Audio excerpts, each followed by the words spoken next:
अस्सलाम वालेकुम। मैं उमर राशिद पर टेक्निकल और फंडामेंटल एनालिसिस को लेके इल्म आलम के चैनल पे हाजिर हूँ। अभी सबसे पहले बात करें तो आज है 29 अक्टूबर 2022 और अगर बिटकॉइन की 4 आवर टाइम फ्रेम के ऊपर बात की जाए तो करंटली बिटकॉइन यहाँ पे ट्रेड हो $20,800 के ऊपर जब मैं ये वीडियो बना रहा हूँ। सबसे पहले अगर आप लोगों को थोड़ा बहुत रिकैप देना चाहूँ बिटकॉइन के ऊपर, तो प्रीवियसली जब मैंने बिटकॉइन के ऊपर वीडियो बनाई थी तो उस वीडियो के अंदर मैंने आप लोगों को जो कंसोलिडेशन लेवल बताया था बिटकॉइन का, बिटकॉइन अभी भी उसी कंसोलिडेशन लेवल के दरमियान में ट्रेड हो रहा है। आप लोग यहाँ पे देख सकते हैं कि बिटकॉइन ने $20,000 का जो सा एक उसका मेन लेवल है, बिटकॉइन उसको एज ए सपोर्ट के तौर पे होल्ड करके रखा हुआ है और बिटकॉइन का जो सा मेन रेजिस्टेंस लेवल है वो अभी तक है तकरीबन $20,900 से लेकर $21,000 तक का लेवल। और मेनली बिटकॉइन इसी कंसोलिडेशन लेवल के दरमियान में ट्रेड हो रहा है। और प्रीवियस वीडियो के अंदर भी मैंने आप लोगों को गाइड किया था क्योंकि कोई मेन इवेंट्स अब नहीं होने हैं और जो सा मेन इवेंट होना है वो अब जाके होना है 2 नवंबर को। तो उससे पहले ना ही फंडामेंटली कोई इतनी अच्छी न्यूज आ रही है या ना ही कोई इतनी बुरी न्यूज आ रही है, तो मैक्सिमम चांसेस है कि अभी भी हम लोग बिटकॉइन को मेनली इसी कंसोलिडेशन लेवल के दरमियान में ट्रेड होता हुआ देखेंगे। इसके अलावा अगर आप लोगों को यहाँ पे 4 आवर टाइम फ्रेम के ऊपर तमाम एक्सपोनेंशियल मूविंग एवरेजेस ऑन करके दिखाता चलूं 4 आवर टाइम फ्रेम के ऊपर, तो आप लोग यहाँ पे देख सकते हैं कि इसकी 21 एक्सपोनेंशियल मूविंग एवरेज की लाइन आ रही है तकरीबन $20,400 के लेवल के ऊपर। तो $20,400 का जो सा लेवल है वो एक शॉर्ट सपोर्ट के तौर पे काम करेगा यहाँ पे बिटकॉइन के लिए। और उसके बाद अगर बिटकॉइन की वैल्यू से नीचे आ जाती है तो $20,000 का लेवल, जो कि एक तो साइकोलॉजिकली भी काफी अच्छी सपोर्ट है बिटकॉइन के लिए। उसके अलावा अगर आप लोग यहाँ पे देखें तो अब 50 एक्सपोनेंशियल मूविंग एवरेज की लाइन भी आ रही है तकरीबन $20,000 के ऊपर। तो अगेन ये वाला लेवल काफी अच्छी सपोर्ट के तौर पे काम करेगा यहाँ पे बिटकॉइन के लिए। और इसके अलावा आप लोग यहाँ पे देख सकते हैं कि 4 आवर टाइम फ्रेम के ऊपर काफी अरसे के बाद ऐसा हुआ है कि बिटकॉइन की जितनी भी एक्सपोनेंशियल मूविंग एवरेज की लाइन है ये दोबारा से अपने लेवल के ऊपर आ चुकी है। मतलब कि सबसे ऊपर है 21 एक्सपोनेंशियल मूविंग एवरेज की लाइन, उसके नीचे है 50, उसके नीचे 100 और लास्ट में है 200 एक्सपोनेंशियल मूविंग एवरेज की लाइन। तो अगेन ये भी एक काफी अच्छा साइन है यहाँ पे बिटकॉइन की तरफ से। और नेक्स्ट जो सा मेन इवेंट होना है अगेन 2 नवंबर को। 2 नवंबर को जब फेड की तरफ से नए इंटरेस्ट रेट्स आएंगे यूएस के, अगर तो वो हमारी एक्सपेक्टेशंस के मुताबिक आ जाते हैं तो मैक्सिमम चांसेस है कि ये जो सी ग्रीन रैली दोबारा से शुरू हुई है बिटकॉइन की, इसको हम लोग कंटिन्यू होता हुआ देखेंगे। और बिटकॉइन की जो सी प्राइसेस है हम लोगों को $21,000 या $22,000 के लेवल तक भी दिखाई दे सकती है। अगर आप लोगों को यहाँ पे करंट कंसोलिडेशन लेवल बताता चलूं बिटकॉइन का, तो बिटकॉइन का जो सा एक शॉर्ट सपोर्ट लेवल है वो है $20,400 के ऊपर, उसका मेन सपोर्ट लेवल है $20,000 के ऊपर।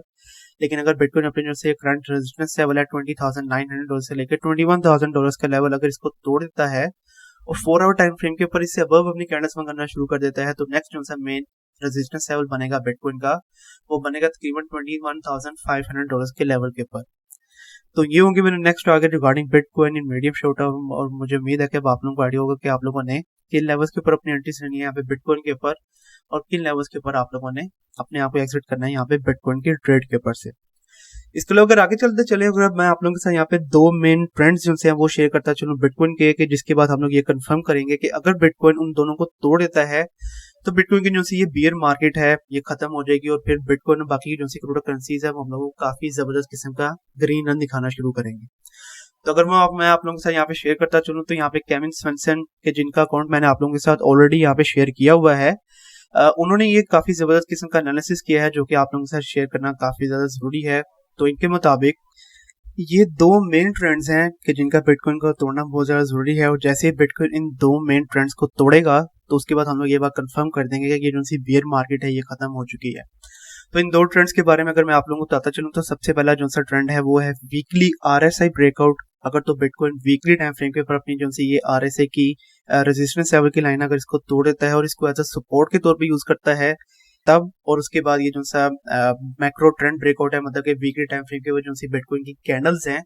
वो इस ट्रेंड लाइन से अबव बंद होती हैं और इस ट्रेंड लाइन को एज अ सपोर्ट के तौर पे होल्ड करती हैं। तब जैसे ये दोनों मेन इवेंट्स हो जाएंगे तो उसके बाद हम लोग ये बात कंफर्म करेंगे कि बिटकॉइन ने अपनी जो सी बेयर मार्केट है उसको खत्म कर दिया है। और ना ही सिर्फ ये 2022 बल्कि उन्होंने ये जो सी इसकी रिजेम्बलेंस है वो 2018 और 2015 के साथ भी जोड़ी है कि जब 2018 और 2015 की बेयर मार्केट शुरू हुई थी तो उन्होंने यहाँ पे भी बताया, आप लोग यहाँ पे देख सकते हैं 2018 के अंदर भी जब मैक्रो ट्रेंड ब्रेकआउट और उसके बाद यहाँ पे वीकली आरएसआई ब्रेकआउट हुआ था तो फिर इसके बाद एक काफी मैसिव रैली आई थी बिटकॉइन के प्राइस के ऊपर और बिटकॉइन के प्राइस ने अपना नया ऑल टाइम हाई बनाया था। और इसी तरह 2015 के अंदर भी ऐसे हुआ था कि 2015 के अंदर जब बिटकॉइन ने वीकली आरएसआई को ब्रेकआउट किया था और फिर इसके बाद मैक्रो ट्रेंड को जब ब्रेकआउट किया था तब हम लोगों ने बिटकॉइन के प्राइसेस को नया ऑल टाइम हाई बनाता हुआ देखा था। तो ये 2 मेन इवेंट्स हैं अगेन वीकली टाइम फ्रेम के ऊपर, आप लोगों ने इसके ऊपर लाजमी तौर पर नजर रखनी है। जैसे ही ये मैक्रो ट्रेंड ब्रेकआउट और वीकली आरएसआई ब्रेकआउट हो जाएगा तो उसके बाद हम लोग कंफर्म करेंगे कि जो सी ये बियर मार्केट चल रही है क्रिप्टो करेंसीज की, ये खत्म हो चुकी है।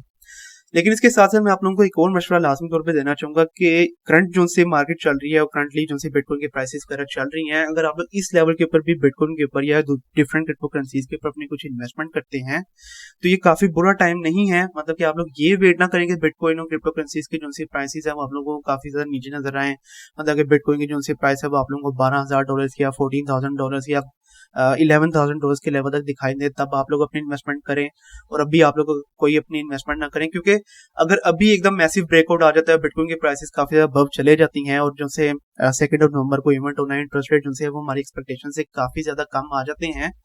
तो मैक्सिमम चांसेस है कि हम लोग बिटकॉइन और क्रिप्टो करेंसीज के प्राइसेस को काफी ज्यादा पंप होता हुआ देखेंगे। तो अगर इतने ज्यादा पंप हो जाती हैं तो कहीं ये ना हो जाए कि आप लोगों के जो से बैग्स है वो एम्प्टी रह जाए। तो इसीलिए मैं आप लोगों को ये मशवरा दूंगा कि आप लोग अपनी कुछ ना कुछ इन्वेस्टमेंट अभी भी लाजमी तौर पे कर लें। और अगेन अगर अभी भी आप लोग अपनी इन्वेस्टमेंट करते हैं तो लॉन्ग टाइम फ्रेम के ऊपर, मतलब कि अगले 2 से 3 साल के ऊपर आप लोग अपने काफी अच्छे प्रॉफिट्स को लाजमी तौर पे जनरेट करेंगे। तो अगर मैं ये कहूँ कि अभी भी एक ऐसा टाइम है कि अभी भी आप लोग यहाँ पे गोल्डन अपॉर्चुनिटी के ऊपर चल रहे हैं कि आप लोग क्रिप्टो करेंसीज के ऊपर इन्वेस्टमेंट करें, तो वो गलत बात नहीं होगी। आप लोगों को लाजमी तौर पे कुछ ना कुछ इन्वेस्टमेंट जो है वो इस लेवल के ऊपर भी कर देनी चाहिए क्रिप्टो करेंसीज के ऊपर, ताकि लॉन्ग टाइम फ्रेम के ऊपर आप लोग अपना काफी अच्छा प्रॉफिट जनरेट करें। तो ये है 2 मेन इवेंट्स आप लोगों ने अगेन इसके ऊपर लाजमी तौर पर नजर रखनी है। और जैसे ये दोनों ब्रेकआउट्स हो जाएंगे तो उसके बाद हम लोग जैसे एक मैसिव रैली जो है डिफरेंट क्रिप्टो करेंसीज के प्राइसेस के ऊपर भी देखेंगे। इसके लिए अगर आगे चलते चले, अगर मैं आप लोगों से यहाँ पे one of the main event जो है वो शेयर करता चलूँ, तो one of the main news आ रही है यहाँ पे अमेरिका की तरफ से, कि जहाँ पे अमेरिका के एक सेनेटर जिनका नाम है शेरड ब्राउन, उन्होंने फेड के चेयरमैन जेरम पवेल के ऊपर काफी ज्यादा प्रेशर डाला है कि वो लोग जो से अब ये एफएमसी की नई मीटिंग होनी है, इसके अंदर जितने भी इंटरेस्ट रेट्स हैं उनको ना बढ़ाएं। तो इसके बारे में अगर मैं आप लोगों को यहाँ पे गाइड करता चलूँ, तो यहाँ पे शेरड ब्राउन जो कि अगेन सेनेटर हैं यूएस के, उन्होंने फेड के चेयरमैन को याद दहानी करवाई है कि उनका जो है डुअल मैंडेट है कि जिसके अंदर इंटरेस्ट रेट्स और उसके साथ साथ एम्प्लॉयमेंट स्टेबिलिटी, ये दोनों चीजें आ जाती हैं। शेरड ब्राउन ने जेरम पवेल को ये कहा है कि उनको चाहिए कि वो इन दोनों चीजों को याद रखें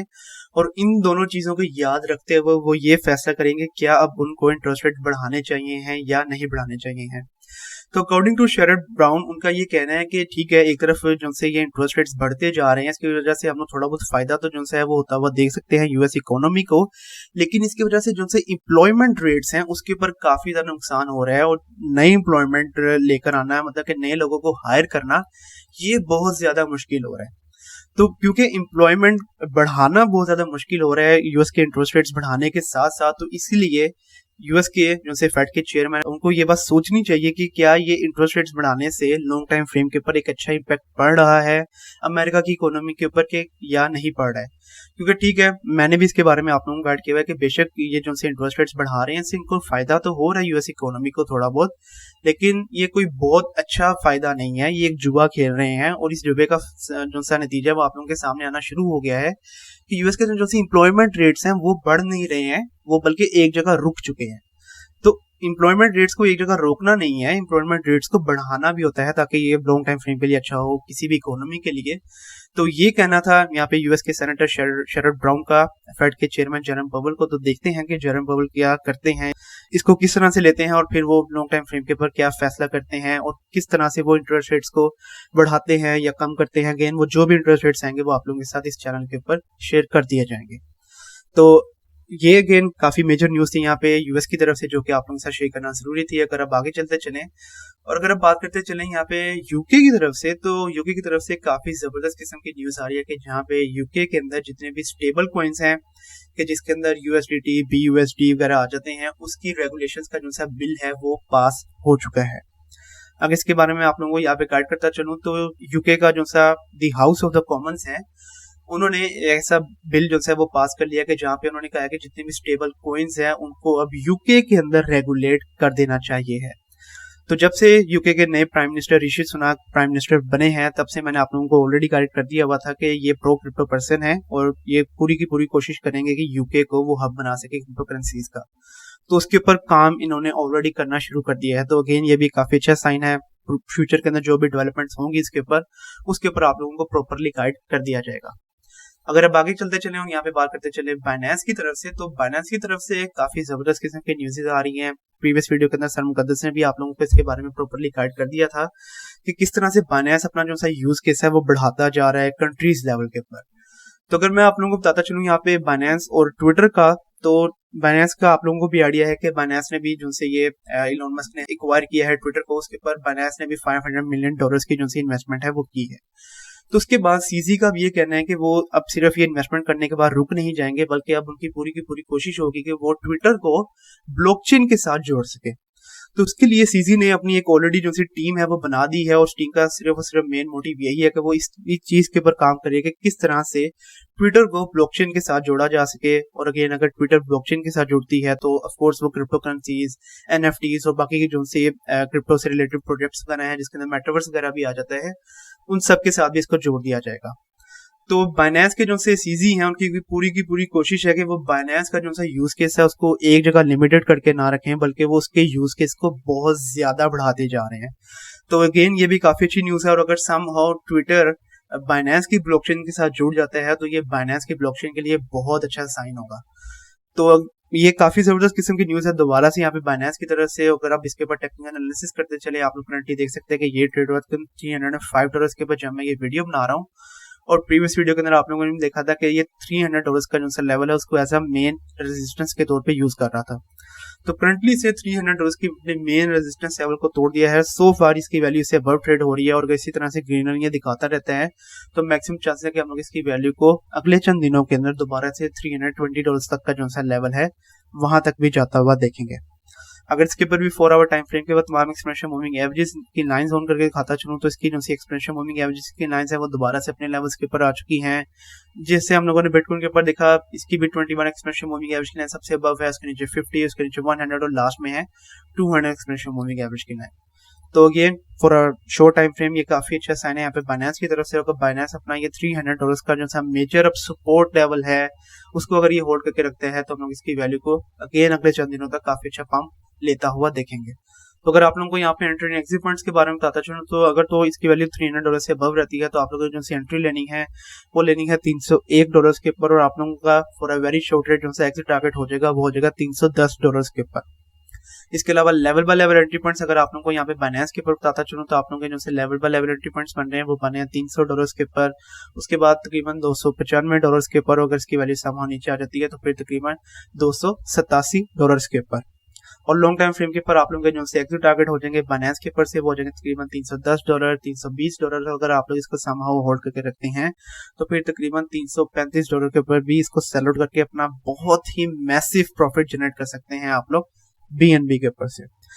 इसके अलावा अगर आगे चलते चले लास्ट में यहाँ पे टेक्निकल एनालिसिस करते चले इथेरियम के ऊपर, तो इथेरियम ने काफी जबरदस्त किस्म का पंप दिखाया है, और प्रीवियसली जब मैंने इसके ऊपर वीडियो बनाई थी हमारे एंट्री पॉइंट्स हिट हो गए थे। तो अगर तो आप लोगों ने $1500 के ऊपर अपनी एंट्री ली होगी तो अभी तक आप लोगों ने काफी अच्छा प्रॉफिट जो है वो ऑलरेडी जनरेट कर लिया होगा यहाँ पे इथेरियम के ऊपर से। और इथेरियम ने अपना जो सा मेन रेजिस्टेंस लेवल था यहाँ पे $1600 से लेकर $1610 का लेवल सो फार को तोड़ दिया है। सो फार इसकी जो सी करंट 4 आवर टाइम फ्रेम के ऊपर कैंडल है वो इससे अबव चल रही है। तो अगर तो इसकी जो सी करंट 4 आवर टाइम फ्रेम के ऊपर कैंडल, उसके बाद इसकी जो सी नेक्स्ट 4 आवर टाइम फ्रेम के ऊपर कैंडल है वो अगर $1610 से अबव बंद हो जाती है तो फिर हम लोग ये बात को कंफर्म करेंगे कि इथेरियम ने अपना जो सा मेन रेजिस्टेंस लेवल है उसको तोड़ दिया है, और वो अब इसको एज ए सपोर्ट के तौर पे यूज कर रहा है। और फिर इसके बाद इसका जो सा नेक्स्ट रेजिस्टेंस लेवल बनेगा वो बनेगा तकरीबन $1660 के ऊपर। इसके अलावा अगेन अगर आप लोगों ने प्रीवियसली काफी छोटे लेवल्स के ऊपर भी इसके ऊपर एंट्री ली होगी, मतलब कि $1300 के लेवल के ऊपर अगर आप लोगों ने इसके ऊपर एंट्री ली होगी तो तक तो आप लोगों ने काफी अच्छा प्रॉफिट जो है वो जनरेट कर लिया होगा। अगर आप लोग इसको लॉन्ग टाइम फ्रेम के लिए होल्ड करके रखना चाहते हैं, मतलब कि अगले 2 से 3 साल के लिए, तो वो आप लोग अभी भी इसको होल्ड करके रख सकते हैं। लेकिन अगर आप लोगों को शॉर्ट ट्रेड्स के बारे में बताता चलूं, तो अगेन आप लोगों ने नेक्स्ट जो सी 4 आवर टाइम फ्रेम के ऊपर कैंडल है उसका भी वेट करना है। अगर वो $1610 से अबव बंद होती है तो आप लोगों को जो एंट्री लेनी है वो लेनी है तकरीबन $1611 के ऊपर, और आप लोगों का जो सा एग्जिट टारगेट हो जाएगा वो हो जाएगा तकरीबन $1660 के ऊपर। इसके अलावा level by level entry points अगर आप लोगों को बताता चलूं यहाँ पे इथेरियम के ऊपर से, तो आप लोगों के जो से level by level entry points बनेंगे इथेरियम के ऊपर वो बनेंगे तकरीबन $1590 के ऊपर, उसके बाद तकरीबन $1560 के ऊपर। अगर इसकी वैल्यू सामान नीचे आ जाती है तो फिर तकरीबन $1510 के ऊपर। और आप लोगों के लॉन्ग टाइम फ्रेम के ऊपर जो है अगेन एग्जिट टारगेट्स हो जाएंगे वो हो जाएंगे तकरीबन $1580 के ऊपर, $1600 के ऊपर, उसके बाद तकरीबन $1660 के ऊपर, और इस तरह से आप लोग लॉन्ग टाइम फ्रेम के ऊपर अपना काफी अच्छा प्रॉफिट जनरेट करेंगे यहाँ पे इथेरियम के ऊपर से। तो ये था मेरा आज का मेजर बुलेटिन, और मेजर जो सी मैंने आप लोगों को न्यूज देनी थी वो तो एक देनी थी बाइनेंस की तरफ से, कि बाइनेंस की तरफ से अभी भी काफी जबरदस्त किस्म की न्यूज आ रही हैं, और अब बाइनेंस की पूरी कोशिश है कि वो ट्विटर को ब्लॉकचेन के साथ जोड़ सके। इसके अलावा यूके की तरफ से स्टेबल कॉइन्स का मैंने आप लोगों को बताना था कि यूके के हाउस ऑफ द कॉमन्स ने ऑलरेडी एक बिल पास कर दिया कि वो स्टेबल कॉइन्स को रेगुलेट करे, और यहाँ पे फेडरल के जो से सीईओ हैं, यूएस फेड के सीईओ जेरम पावर के ऊपर काफी ज्यादा प्रेशर डाला जा रहा है कि वो जो से नेक्स्ट इंटरेस्ट रेट्स हैं उनको ना बढ़ाएं बल्कि उनको कम किया जाए। तो देखते हैं कि क्या करते हैं, वो क्या फैसला होगा, वो गेन आप लोगों के साथ शेयर कर दिया जाएगा। तो मुझे उम्मीद है कि अब आप लोगों को आइडिया होगा कि आप लोगों ने किस तरह से हैंडल करना है अपने फंड को यहाँ पे क्रिप्टो करेंसीज के ऊपर से। कल तक के लिए आप मुझे इजाजत दीजिए। अल्लाह हाफिज।